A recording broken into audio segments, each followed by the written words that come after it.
The Blue Lives Matter movement emerged in response to growing scrutiny of police violence against black people. This scrutiny intensified following several high-profile incidents where unarmed black individuals were killed by police officers, sparking nationwide protests and calls for police reform.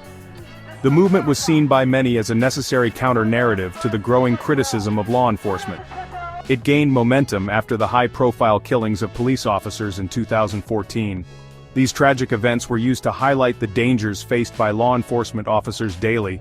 Memorials and ceremonies for fallen officers became rallying points for the movement, emphasizing the sacrifices made by those in uniform. The movement positions itself as a counterweight to the Black Lives Matter movement. Supporters argue that while it is important to address issues of racial injustice, it is equally crucial to recognize and support the challenges faced by police officers.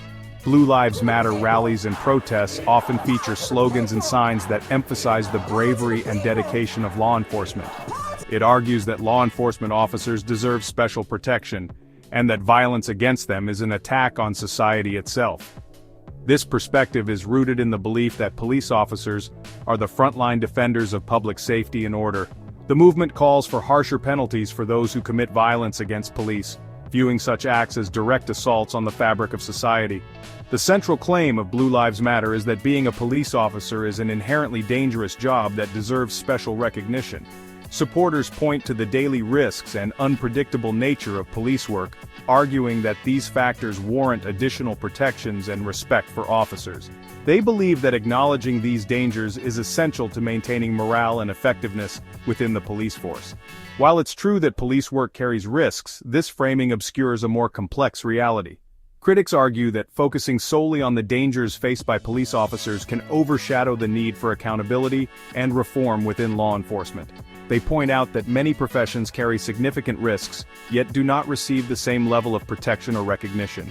It ignores the systemic issues within law enforcement that disproportionately target marginalized communities.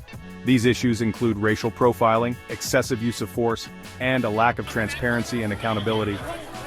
Critics of Blue Lives Matter argue that addressing these systemic problems is crucial for building trust between police and the communities they serve. The movement's rhetoric often equates criticism of police brutality with hatred towards all officers, effectively silencing legitimate concerns about police misconduct. This conflation can create a polarized environment where meaningful dialogue and reform are stifled. It is essential to differentiate between criticism aimed at systemic issues and unwarranted attacks on individual officers to foster a more constructive conversation about policing in America. Blue Lives Matter often serves as a direct counter-movement to efforts aimed at police reform and accountability. This movement emerged in response to the Black Lives Matter movement, which seeks to address systemic racism and police violence against black communities. Blue Lives Matter supporters argue that police officers are unfairly targeted and vilified, and they emphasize the dangers and challenges faced by law enforcement officers in their line of duty. When communities demand justice for victims of police brutality, the movement often rallies to defend the officers involved, regardless of the circumstances. This unwavering support can sometimes overshadow the legitimate grievances and calls for justice from affected communities.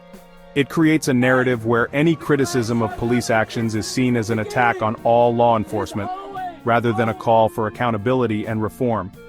This dynamic creates a dangerous false dichotomy. It suggests that one must choose between supporting police officers or advocating for the rights and safety of marginalized communities, as if the two are mutually exclusive. This oversimplification ignores the complexities of the issues at hand and hinders constructive dialogue. It pits the lives and safety of police officers against the lives and safety of the communities they are sworn to protect. This adversarial stance can escalate tensions and lead to further mistrust and conflict between law enforcement and the public. It also diverts attention from the need for systemic changes that could benefit both police officers and the communities they serve. This adversarial approach undermines the possibility of meaningful dialogue and reform. Instead of fostering understanding and cooperation, it entrenches divisions and makes it more difficult to find common ground. Effective reform requires open, honest conversations and a willingness to address uncomfortable truths about race, power, and policing. By framing the issue as us versus them, Blue Lives Matter discourages honest conversations about race, power, and policing in America. This binary perspective prevents the development of nuanced solutions that acknowledge the legitimate concerns of both law enforcement and the communities they serve. It fosters a climate of fear and distrust, where any attempt to hold law enforcement accountable is met with accusations of anti-police bias. This environment stifles progress and perpetuates a cycle of conflict and misunderstanding, making it harder to achieve the goal of a just and equitable society for all. Despite the narrative promoted by Blue Lives Matter, police brutality remains a pervasive issue in the United States. From the killings of George Floyd, Breonna Taylor and countless others, the evidence is overwhelming. Black and brown communities in particular are disproportionately targeted by police violence. This violence takes many forms, from excessive force and racial profiling to harassment and verbal abuse. The statistics paint a grim picture. Black Americans are 3 times more likely to be killed by police than white Americans. Latinx people are also disproportionately killed by police. These disparities persist across income levels and geographic locations, highlighting the systemic nature of the problem. One of the key factors contributing to the persistence of police brutality is the power of police unions. These unions often act as a shield for officers accused of misconduct, making it difficult to hold them accountable. They lobby for laws and policies that protect officers from scrutiny, even in cases of clear wrongdoing. They negotiate contracts that make it difficult to fire officers, even for repeated offenses. This culture of impunity sends a dangerous message. It tells officers that they are above the law and that they can act with impunity. It also erodes public trust in law enforcement, as communities see officers escaping accountability time and time again. The U.S. policing system is deeply intertwined with profit and power. From the war on drugs to the rise of private prisons, law enforcement has become a lucrative industry. This focus on profit incentivizes mass incarceration and over-policing, particularly in marginalized communities. The militarization of police forces, fueled by federal grants and surplus military equipment, further exacerbates the problem. Police departments are often equipped like military units, fostering a warrior mentality that is at odds with community policing principles. This approach prioritizes control and dominance over de-escalation and community engagement. The blue wall of silence is an unwritten code of conduct within law enforcement that discourages officers from reporting misconduct by their colleagues. This code of silence protects abusers and allows patterns of misconduct to continue unchecked. It creates a culture of fear and intimidation, where officers who witness wrongdoing are afraid to speak out for fear of retaliation. This code of silence has far-reaching consequences. It undermines accountability, prevents justice for victims, and erodes public trust in law enforcement. Breaking down the blue wall of silence is essential for creating a culture of transparency and accountability within police departments. The narrative of a few bad apples is often used to deflect criticism of police brutality and systemic racism within law enforcement.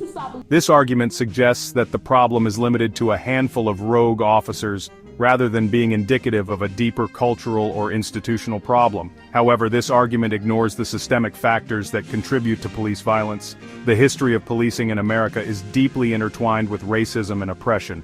From their origins as slave patrols to their role in enforcing Jim Crow laws, police forces have long been used to maintain white supremacy and control black and brown communities. Challenging the Blue Lives Matter narrative requires acknowledging the systemic nature of police violence and dismantling the structures that perpetuate it. This includes addressing racial bias in policing, demilitarizing police forces, holding officers accountable for misconduct, and investing in community-based solutions to crime. Real police reform requires a fundamental shift in the relationship between law enforcement and the communities they serve.